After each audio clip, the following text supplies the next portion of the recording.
మేము ఇవ్వాల్సిన food pockets కానీ అవన్నీ వెళ్తున్నాయి. ఇంకా ముమ్మరం చేస్తున్నాం. ట్రాఫిక్ కూడా కంజెషన్ ఉంది, అన్ని రెగ్యులేట్ చేస్తున్నాం. చివరి ప్రాంతానికి కూడా వెళ్లాల్సిన అవసరం ఉంది. కొంతమంది పేషెంట్ కూడా ఉన్నారు, పిల్లలు ఉన్నారు, కొంతమంది ముసలోళ్ళు ఉన్నారు, వాళ్ళు కూడా తీసుకురావాలి. ఎవరు కూడా ప్యానిక్ రియాక్షన్ అవసరం లేదు. అందరూ ఓపిక పట్టండి. 1 గంట 2 గంటల్లో అందరం ఓపికగా ఉంటే ఇంకా తొందరగా పనులు అవుతాయి. అన్నీ చేస్తానని అప్పీల్ చేస్తున్నా. ఇక్కడే ఉంటా, కంట్రోల్ రూమ్ని యాక్టివేట్ చేస్తున్నా.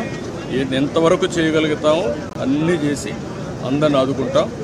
110 పైన బోట్లు పనిచేస్తున్నాయి. అదే మాదిరిగా 4-6 హెలికాప్టర్లు వస్తున్నాయి. ఒక హెలికాప్టర్లో ఫుడ్ పెట్టడం కానీ, లేకుంటే బోట్లో తీసుకుపోవడం కానీ, పేషెంట్లు తీసుకురావడం కానీ ఇవన్నీ జరుగుతున్నాయి. వర్షం కూడా పడతా ఉంది, అయినా కూడా ఎక్కడ ఆపరేషన్స్ ఆపం అన్ని విధాలు. సార్, ప్రకాశం బ్యారేజ్ 69 గేట్ దగ్గర బోట్లు కొట్టుకురావడం ఏమన్నా కుట్రే ఉందా? ఇవన్నీ ఇప్పుడు నేను అవన్నీ మాట్లాడను. ప్రతి ఒక్కదానికి మనం అవన్నీ మాట్లాడడం కరెక్ట్ కాదు. ప్రస్తుతం నా డ్యూటీ ఎట్టి పరిస్థితుల్లో కష్టాల్లో ఉండే ప్రజలను ఆదుకోవడం, వాళ్ళ ప్రాణాలు కాపాడుకోవడం, తక్షణ వాళ్ళకి కొంత సహాయం చేయడం అవసరం. అదే చేస్తాం. ఇంకా కూడా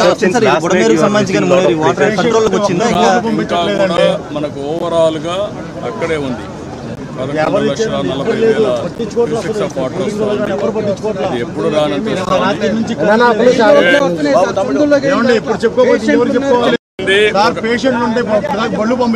మాట ఏంటండి, 1 గంట టైం ఇవ్వండి, చేస్తాను.